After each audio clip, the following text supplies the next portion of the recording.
Hello friends, चलिए start करते हैं class 10th maths chapter 1 exercise 1.2। तो फ्रेंड्स, एक्सरसाइज 1.1 हम लास्ट वीडियो में कर चुके थे, तो वहाँ से आपने देख ली होगी। अब करते हैं हम एक्सरसाइज 1.2। तो फ्रेंड्स, इसमें किस तरह के क्वेश्चन हैं? इसमें यह है कि कोई भी रूट वाली संख्या दी गई होगी और उसको पूछा जाएगा कि वो अपरिमेय संख्या है या नहीं है, तो उसको सिद्ध करके दिखाइए। ठीक है, तो इसका क्वेश्चन नंबर फर्स्ट क्या कहता है? सिद्ध कीजिए कि √5 एक अपरिमेय संख्या है। ठीक है फ्रेंड्स, हमें क्या प्रूव करना है? √5 एक इरेशनल नंबर है। तो फ्रेंड्स, हम इस क्वेश्चन में क्या करते हैं, जब हमें किसी क्वेश्चन में सिद्ध करना होता है तो हम उसका उल्टा लेकर चलते हैं। हम यहाँ पर मानकर चलेंगे कि √5 जो है वो एक अपरिमेय संख्या न होकर क्या है, एक परिमेय संख्या है। ठीक है फ्रेंड्स, तो लिखिए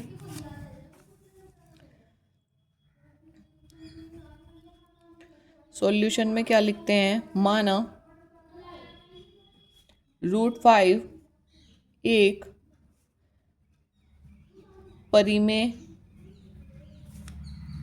संख्या है। ठीक है फ्रेंड्स, हम ये लेट कर लेते हैं कि √5 जो है एक परिमेय संख्या है।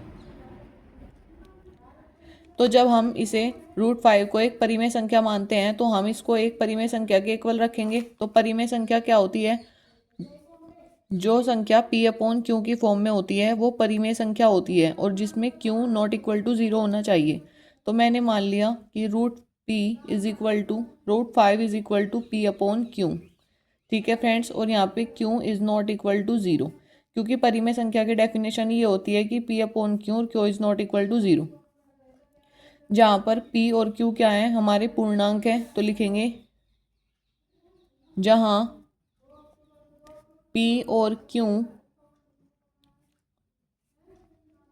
पूर्णांक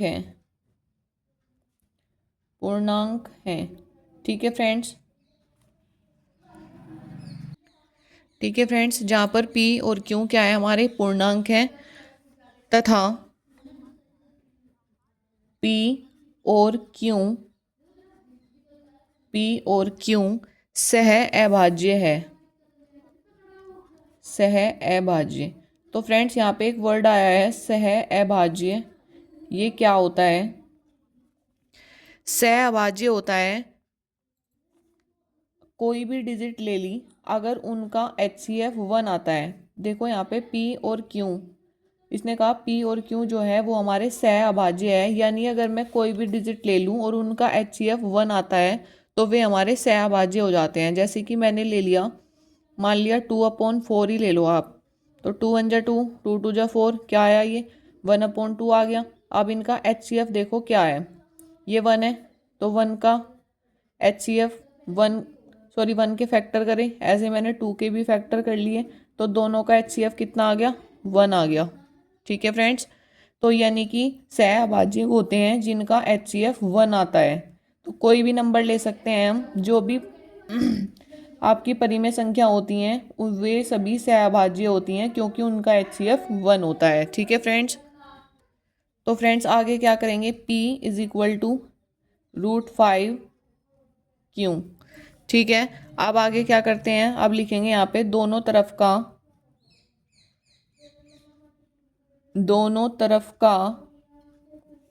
वर्ग करने पर। तो फ्रेंड्स, जब हम दोनों तरफ का वर्ग करेंगे तो p का वर्ग करने पर क्या आ जाएगा? p², और √5 का वर्ग होता है 5, और q का वर्ग हो गया q²। ठीक है फ्रेंड्स, तो अब देखिए,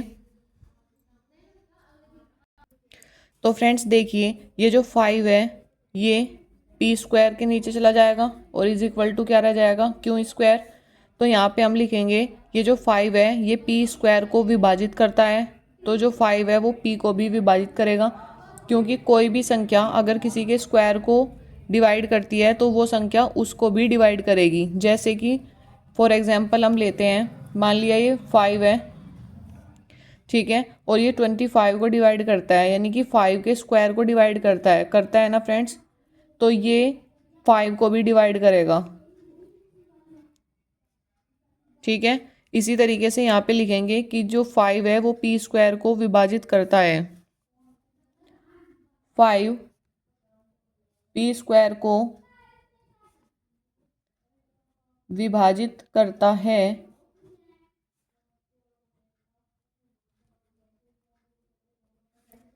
अतः 5 पी को भी विभाजित करेगा।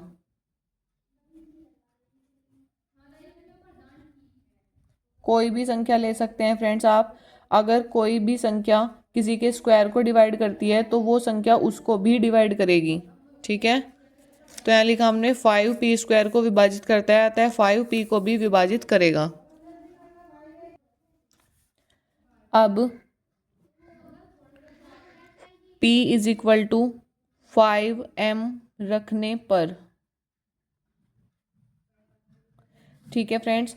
तो जहाँ पे P है ये इक्वेशन फर्स्ट मान लो, तो यहाँ लिखेंगे समीकरण 1 से, समीकरण 1 से। तो P की जगह क्या रखना है फ्रेंड्स, 5m रखना है, तो रख दो यहाँ पे 5m का square is equal to 5q square. तो 5 का स्क्वायर हो जाएगा 25, m square is equal to 5q square. तो देखिए फ्रेंड्स 5 से कट गया, 5 बार 25, ठीक है। तो ये आ गया 5m square is equal to q square. तो यानी m square is equal to q square upon 5। तो फ्रेंड्स फिर से हम वही लिखेंगे। देखो ये जो 5 है ये q स्क्वायर को विभाजित करता है, तो हम जानते हैं कि जो 5 है वो q को भी विभाजित करेगा, ठीक है। तो फ्रेंड्स लिखते हैं q स्क्वायर 5 से विभाजित हो रहा है, अतः q भी 5 से विभाजित होगा।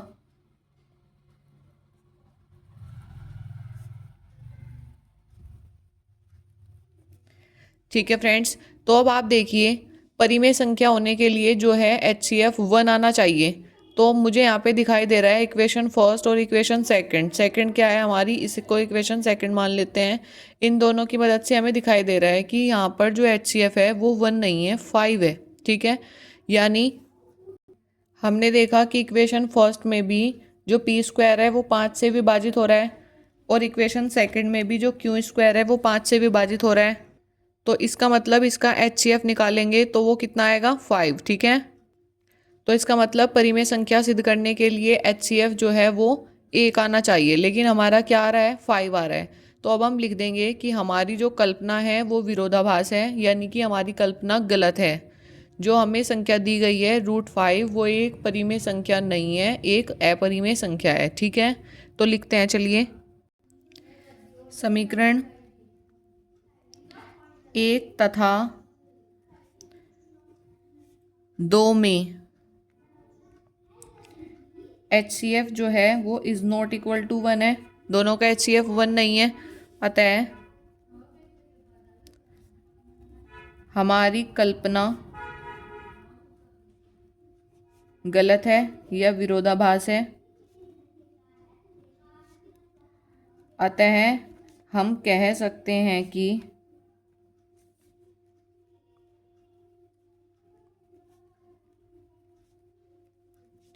√5 एक परिमेय संख्या नहीं,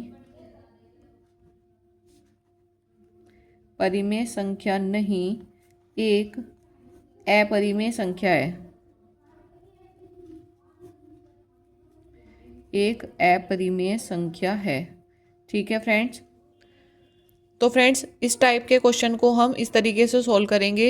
ये क्वेश्चन करने थोड़े से मुश्किल ज़रूर लगते हैं बच्चों को, लेकिन ये टफ नहीं है, ठीक है। देखिए इसमें क्या करना होता है, एक क्वेश्चन को आप 2 या 3 स्टेप में कर सकते हैं। सबसे पहले क्या करना है, हमें क्वेश्चन दिया होगा कि √5 एक अपरिमेय संख्या है, ऐसा हमें सिद्ध करना है। लेकिन जब भी हमें किसी क्वेश्चन में सिद्ध करना होता है तो हम उसका उल्टा मान के चलते हैं। मैंने क्या माना कि √5 जो है वो एक अपरिमेय संख्या नहीं, एक परिमेय संख्या है। ठीक है, जब मैंने उसको परिमेय संख्या मान लिया तो मैंने √5 को एक परिमेय संख्या के इक्वल रख दिया। ठीक है, P/Q हमारी एक परिमेय संख्या होती है जिसमें Q is not equal to 0।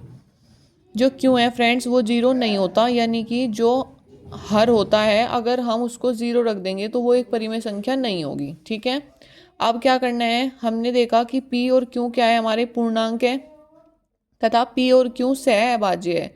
सह अभाज्य मैंने पहले ही बता दिया, P और Q अगर इन दोनों का HCF 1 होता है तो उसको सह अभाज्य कहते हैं। अब मैंने क्या किया, P को यहीं रखा, Q की मल्टीप्लाई इधर कर दी √5 में, ये हो गया P is equal to √5 into Q। ठीक है, अब क्या करेंगे, दोनों साइड का स्क्वायर करेंगे। तो जब मैंने P का स्क्वायर किया तो P स्क्वायर आ गया, इधर का स्क्वायर किया ये आ गया। अब ये देखिए फ्रेंड्स, जो 5 है वो इधर दूसरी साइड चला जाएगा तो 5 P स्क्वायर को डिवाइड करेगा। अगर कोई संख्या किसी के स्क्वायर को डिवाइड करती है तो वो उस संख्या को भी डिवाइड करेगी। ठीक है, तो यानी कि 5P स्क्वायर को विभाजित करता है तो 5P को भी विभाजित करेगा। ठीक है, यहाँ पे हमारे 2 स्टेप खत्म हो जाते हैं। पहले स्टेप में हमें क्या करना है, इसको एक परिमेय संख्या के इक्वल रखना है। दूसरे स्टेप में क्या करना है, हमें इसका वर्ग कर देना है। और तीसरे स्टेप में क्या करना है, P is equal to 5M रखने पर, ठीक है, जो भी यहाँ पे दिया होगा वही हम यहाँ पे लेट कर लेंगे। अब मैंने इसको इक्वेशन नंबर फर्स्ट में रख दिया और दोनों साइड का स्क्वायर कर दिया। फिर मैंने यहाँ पे देखा कि जो Q स्क्वायर है वो 5 से विभाजित हो रहा है, तो Q भी 5 से विभाजित होगा। अब परिमेय संख्या होने के लिए हम जानते हैं कि दोनों का HCF 1 आना चाहिए, लेकिन यहाँ पे क्या है, 1 नहीं आ रहा है, दोनों संख्या 5 से डिवाइड हो रही है, तो दोनों का HCF कितना आ रहा है, 5। ठीक है, तो अभी हम यहाँ पे लिख देंगे कि हमने जो माना है, हमारी जो कल्पना है वो गलत है, और हम कह सकते हैं कि √5 जो है एक परिमेय संख्या नहीं, एक अपरिमेय संख्या है। ठीक है, बस फ्रेंड्स यहीं पर हमारा आंसर आ जाएगा। और फ्रेंड्स अब हम कर लेते हैं इसका क्वेश्चन नंबर सेकंड। तो देखिए क्वेश्चन नंबर सेकंड क्या कहता है। देखिए फ्रेंड्स, क्वेश्चन नंबर सेकंड हमसे कहता है कि सिद्ध कीजिए कि 3 + 2√5 एक परिमेय संख्या है। ठीक है, तो इसमें भी हमें क्या मानना है, इसने दे दिया सिद्ध करना है हमें। जब भी हम किसी क्वेश्चन में सिद्ध करते हैं तो हम उसका उल्टा मान के चलते हैं। इसने कहा ये जो है एक अपरिमेय संख्या है। ठीक है, तो हम क्या मान के चलेंगे, माना 3 + 2√5 एक परिमेय संख्या है। ठीक है फ्रेंड्स, परिमेय संख्या है। हम जो भी क्वेश्चन में दिया होगा उसका अपोजिट मान के चलेंगे और फिर उस कंडीशन को रॉन्ग दिखा देंगे, ताकि हमारा जो क्वेश्चन हमें दिया हुआ है वो प्रूफ हो जाए। ठीक है, तो हमने माना ये परिमेय संख्या है, तो अब हम क्या करेंगे, इस संख्या को एक परिमेय संख्या के इक्वल रख देंगे। जैसा मैंने लास्ट क्वेश्चन में किया था सेम उसी तरीके से होगा ये भी, यानी Q is not equal to 0। ठीक है, जब मैंने इसको परिमेय संख्या माना, परिमेय संख्या में जो ये हर होता है ये नॉट इक्वल टू 0 होता है, वही रख दिया मैंने। अब देखिए फ्रेंड्स, इन क्वेश्चन में क्या करते हैं, जो रूट वाली संख्या है उसको अकेला रखते हैं, बाकी उसके पास जो भी कुछ होता है वो दूसरी साइड लेके जाते हैं। तो 2√5 इज इक्वल टू P/Q -3। तो यहाँ पे 2 भी एक्स्ट्रा आ गया, तो इसे यहाँ पे रखो P/2Q -3/2। ठीक है, ये कैसी संख्या है, एक अपरिमेय संख्या है, और ये कैसी संख्या है, एक परिमेय संख्या है। तो यानी अपरिमेय संख्या, अपरिमेय संख्या इसके इक्वल आ रही है परिमेय संख्या की, परिमेय संख्या जो कि असंभव है।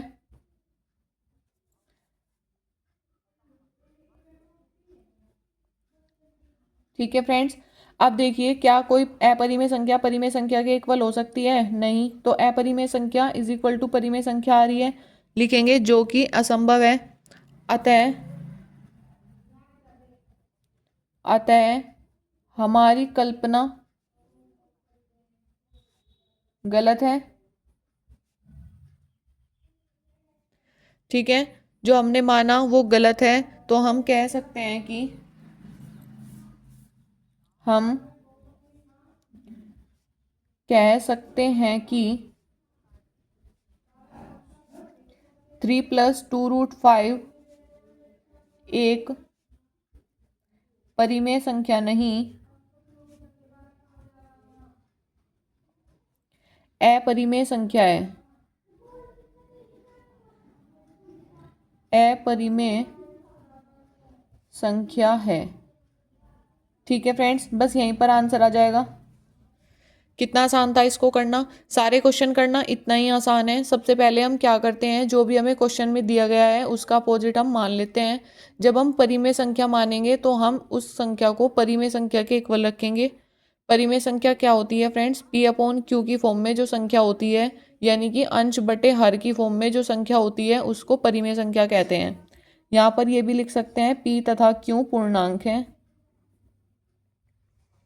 P तथा Q पूर्णांक है। ठीक है फ्रेंड्स, तो अब इस टाइप के क्वेश्चन में क्या करना होता है, जो रूट वाली संख्या होती है उसको एक साइड रखते हैं, बाकी जो भी संख्या उसके पास होगी उसको दूसरी साइड लेकर चले जाएंगे। तो मैंने ये जो 3 था ये इधर लेके गए, माइनस में आ गया, फिर ये 2 इसके साथ मल्टीप्लाई में था, दूसरी साइड जाके डिवाइड में आ गया। ठीक है, अब ये देखा मैंने कि ये एक अपरिमेय संख्या है और ये एक परिमेय संख्या है।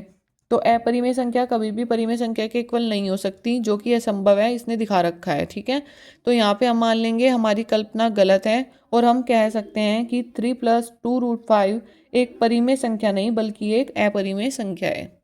ठीक है फ्रेंड्स, अब देखिए, अब करते हैं इसका क्वेश्चन नंबर 3। क्वेश्चन नंबर 3 में क्या है, सिद्ध कीजिए कि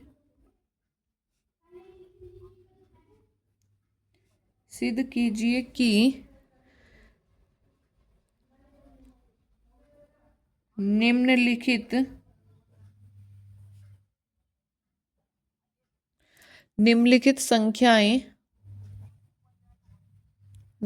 संख्याएं अपरिमेय है। तो इसका फर्स्ट पार्ट क्या है, 1/√2 है फ्रेंड्स। ठीक है, अब मुझे क्या सिद्ध करना है कि ये जो 1/√2 है ये एक अपरिमेय संख्या है। तो वही करते हैं जो जो अब तक करते आए हैं। माना 1/√2 एक परिमेय संख्या है, मैंने क्या मान लिया, 1/√2 को एक परिमेय संख्या मान लिया। जब मैंने ये परिमेय संख्या मानी तो हम किसके इक्वल रख देंगे, P/Q के। ठीक है, और जिसमें Q is not equal to 0। यहाँ पे लिखेंगे P तथा Q क्या है, पूर्णांक है। P तथा Q पूर्णांक है। ठीक है फ्रेंड्स, मैं समझती हूँ कि अब आपको ये बात बहुत ही अच्छे से समझ में आ गई होगी। जब हम इसको परिमेय संख्या मान लेते हैं तो हम इसको परिमेय संख्या के इक्वल रख देते हैं। ठीक है, अब यहाँ लिखेंगे अंकों को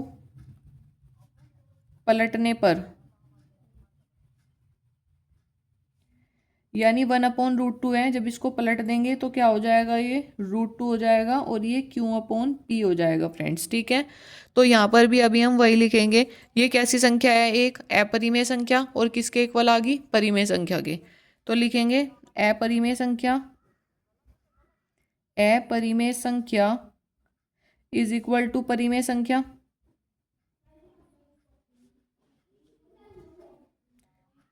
संख्या। ठीक है, जो कि असंभव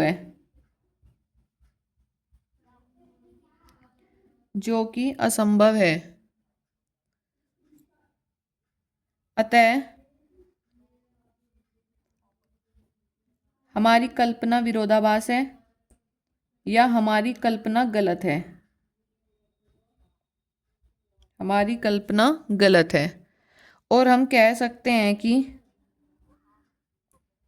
1/√2 एक अपरिमेय संख्या है। ठीक है फ्रेंड्स, तो यहाँ पर हमारे कंप्लीट होते हैं 3 क्वेश्चन। इससे आगे के क्वेश्चन हम नेक्स्ट वीडियो में करेंगे। तो फ्रेंड्स, आप ये क्वेश्चन करके देखिएगा। अगर किसी भी बच्चे को कोई भी प्रॉब्लम आए तो प्लीज़ कमेंट करके ज़रूर पूछिएगा, और क्वेश्चन समझ में आए हैं तो please like, share and subscribe my channel. Thank you friends.